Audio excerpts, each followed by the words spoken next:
il y a une autre partie géologique qui va vraiment intéresser les archéologues, c'est la formation des sols. Il serait peut-être temps de creuser la question. Ah, le gâteau est prêt. Le sol que nous foulons aujourd'hui n'a pas toujours été celui-là. Alors, dans la précédente vidéo, on vous a parlé de géologie et de la formation des roches qui composent notre paysage. Mais en fait, ce qui nous intéresse vraiment en préhistoire et ce qui va intéresser les archéologues de manière générale, ce sont plutôt les sols qui renferment les sites archéologiques. Et du coup, pour les retrouver, il n'y a pas d'autre choix que de se salir les mains. Alors, pour décrypter tout ça, on a réuni une petite équipe.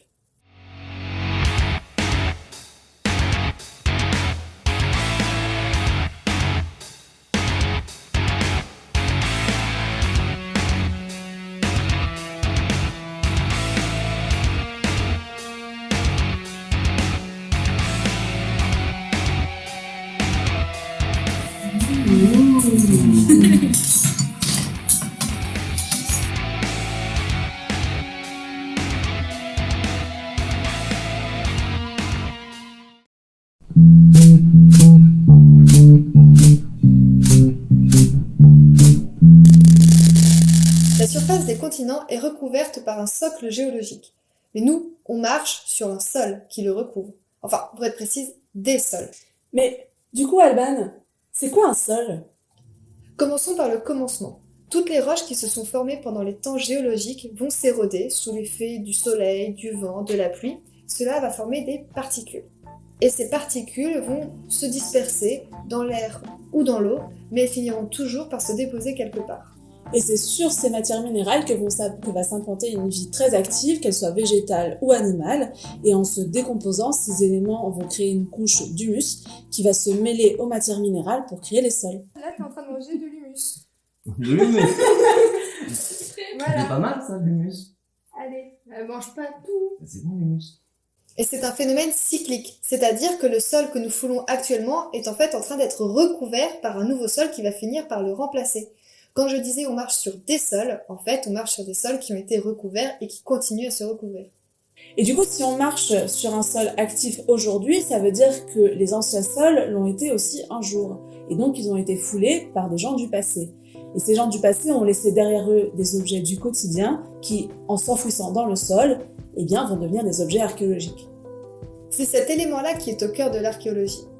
Quand on creuse, c'est pour remonter dans le temps et retrouver les vestiges. Et alors, cet empilement de sols anciens, en fait, si on sait où regarder, eh bien, on peut le voir un peu partout. Et pour les archéologues, mais aussi pour les géologues, eh bien, c'est très important de le mettre à découvert. Et pour ça, on va effectuer une coupe dans le sol. Une coupe, c'est clairement comme quand on coupe une part de gâteau. On va découvrir les couches qui composent ce gâteau. Et ça, eh bien, c'est ce qu'on appelle une stratigraphie. Là, par exemple, si on pousse un peu la touriste, on voit bien les différentes couleurs horizontales qui correspondent à différentes couches géologiques. C'est-à-dire qu'à une époque, le sol était là, ou bien là. Et la stratigraphie, eh bien, c'est l'étude de la succession de ces couches dans le temps. L'humus fait partie du sol. Ensuite, actif, du sol actif. contemporain. Ensuite, tu as plein d'autres couches qui ont été des sols actifs un jour, mais qui aujourd'hui sont des sols anciens, mais potentiellement archéologiques. Et en dessous, tu as un socle rocheux, un socle géologique. Le granit, tous ces trucs-là. En fait, t'es géologue. Mais pour l'archéologie, d'ailleurs, on en a parlé dans un épisode, avoir des connaissances en géologie, c'est assez indispensable en fait. Audrey, on va ouvrir le gâteau. On ouvre le gâteau. Attends, on va se faire.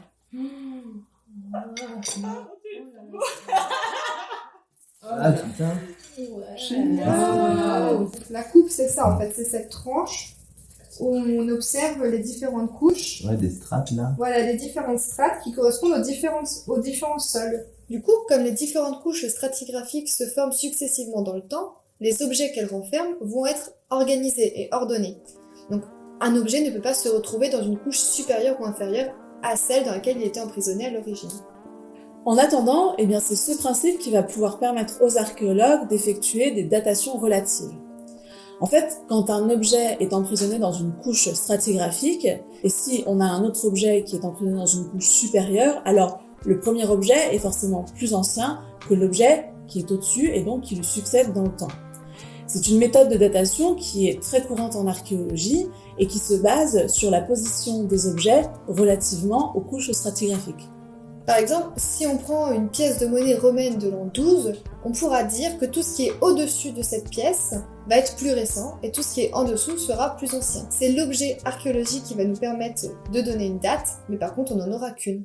Alors, évidemment, quand on fouille sur des périodes plus anciennes, les pièces de monnaie, c'est pas facile d'en trouver. Hein. Mais c'est pas très grave parce qu'aujourd'hui, on a suffisamment fouillé pour pouvoir établir des chronologies générales et régionales et pour pouvoir identifier des fossiles directeurs. En fait, il y a certains objets qu'on a trouvés dans suffisamment de contextes et dans assez de sites pour pouvoir déterminer qu'ils sont marqueurs de leur chronologie et de l'époque dans laquelle ils s'insèrent. Par exemple, si on trouve des haches polies, on va pouvoir dire que c'est du néolithique. Les archéologues n'en trouvent pas pour les périodes plus anciennes et il n'y en aura pas non plus par la suite. C'est la même chose pour les bifaces, on n'en trouvera qu'au paléolithique. Les deux sont donc des fossiles directeurs de leur période respective. Donc, sans avoir de date exacte, on va quand même pouvoir situer les périodes et leur succession dans la stratigraphie. De manière générale, une stratigraphie est donc composée de couches à peu près horizontales et continues. Mais ça, c'est dans le meilleur des cas. Horizontal et continu. Horizontale, les couches sont horizontales et continues, c'est-à-dire qu'il n'y a pas d'interruption. On n'a pas des couches toutes tordues avec d'autres qui se remontent les unes sur les autres. Le rêve de tout archéologue. Exactement. Oui, parce qu'il arrive parfois que la stratigraphie soit perturbée, c'est-à-dire que sous l'action de différents agents, cet alignement est rompu. Déjà, le sol sur lequel nous marchons, nous le travaillons aussi. Par exemple, lorsque l'on fait les fondations d'une maison, on va creuser à travers ces différentes couches et on va remplir le trou des objets propres à notre période. Et on retrouve très souvent ça en archéologie. Pour donner un exemple, pour les périodes médiévales et antiques au moins, on faisait des fosses pour enfouir les déchets. Et on se retrouve avec les fonds de poubelle médiévales dans des couches préhistoriques.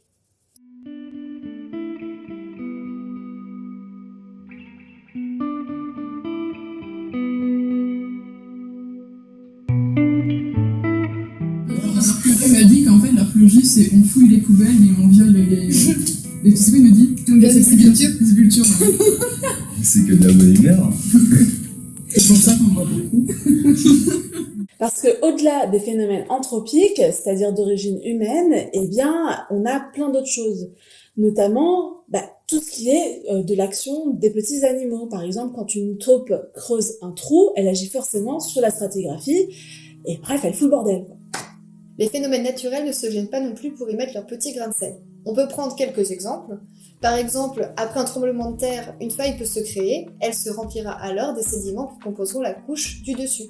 Mais au-delà des objets archéologiques qui vont bouger au sein des couches, la stratigraphie nous renseigne aussi sur les phénomènes climatiques et géographiques. Alors, géographique parce que le sol va se former différemment en fonction des milieux. Dans une plaine avec une végétation dense, les particules transportées par le vent vont s'emprisonner dans la végétation et s'accumuler à ces endroits-là. Ou en milieu fluviatile, là c'est l'inverse, c'est les courants qui vont transporter les particules et qui vont les accumuler sur les rives. Et ça, évidemment, ce sont des phénomènes très lents. Mais on observe aussi des événements brusques. Là, on a une inondation qui fait brusquement monter le niveau du sol en le recouvrant de boue. Et si personne n'est là pour enlever la boue après, quand ça va dégorger, eh bien on aura une nouvelle couche de sol supplémentaire. Mais ça peut être autre chose. Typiquement, l'éruption d'un volcan. Il n'y a qu'à regarder Pompéi, la ville s'est retrouvée ensevelie en un claquement de doigts. Pour les phénomènes climatiques dans nos régions, pour les périodes préhistoriques, on observe principalement des variations entre les périodes glaciaires et interglaciaires, c'est-à-dire des alternances entre des périodes froides et des périodes chaudes. Et on va les distinguer car le couvert végétal n'est pas le même puisqu'il fait plus froid pendant les périodes glaciaires, ce qui va avoir deux incidences. Déjà, le sol moins protégé s'érodera plus rapidement, et en plus, vu qu'il y a moins de végétation en décomposition dessus, il sera plus fin. C'est à peu près comme ça que ça marche. Et connaître ces variations, c'est très important en archéologie, puisque les climats vont avoir un impact sur les environnements. Du coup, on ne va pas se retrouver avec la même végétation ni la même faune.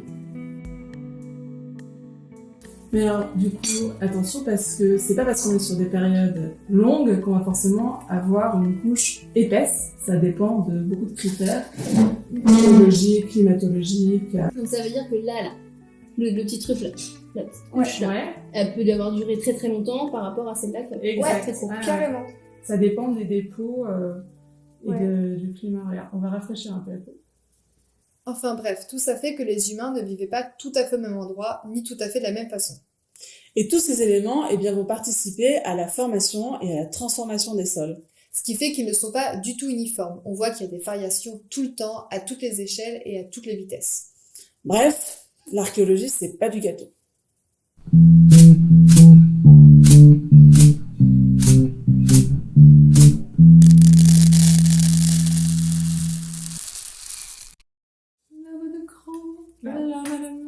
L'homme de Lyon.